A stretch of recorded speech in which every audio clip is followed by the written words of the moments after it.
So here it is. Itong gamit natin ngayon ay Honda ADV 160 Road Sync. Yan. Bali may dalawang types ng bagong Honda ADV 160. Merong ABS type. Yung kulay para sa ABS type is white, black, and green. And I'm really digging the green one, guys. Ang ganda ng pagkaka-green niya. Matte siya na medyo may pagka-army yung pagka-green niya. And I really like it. Uy, ganda yung response ah. And as usual, napakasarap sa cornering ng ADV.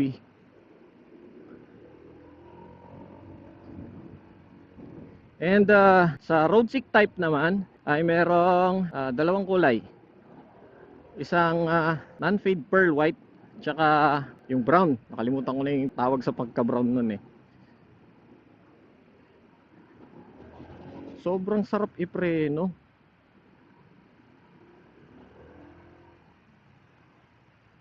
Grabe, wala kang kaba sa mga pungkingan. I really love it. Okay, suspension test tayo. And naka-showa na may sub-tank ang rear suspension. Okay. Patagtag siya, guys.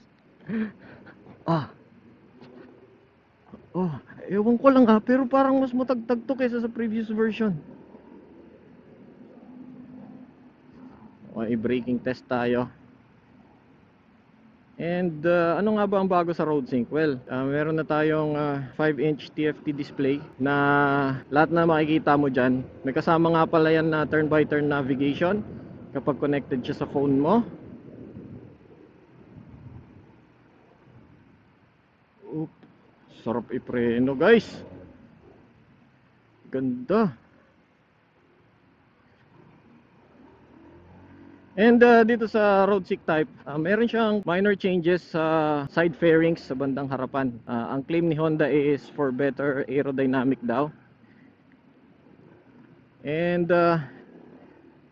meron nga pala silang accessory which is yung parang smart top box yata yung tawag nila doon. I think yes, smart top box. And yung smart top box, guys, is gumagana siya sa smart key ng ADV, di ba? Keyless yung ADV mo, tapos meron siyang smart remote key, di ba?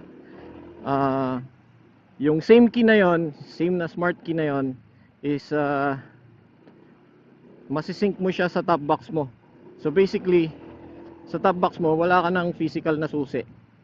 Ang meron ka na lang is lalapit ka lang, proximity nga eh.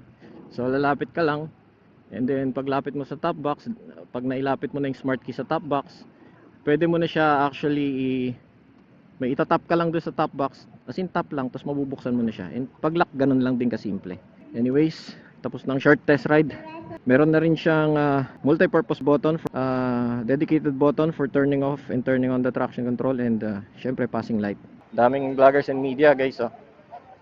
General Kamote, Boss Mac. Yun.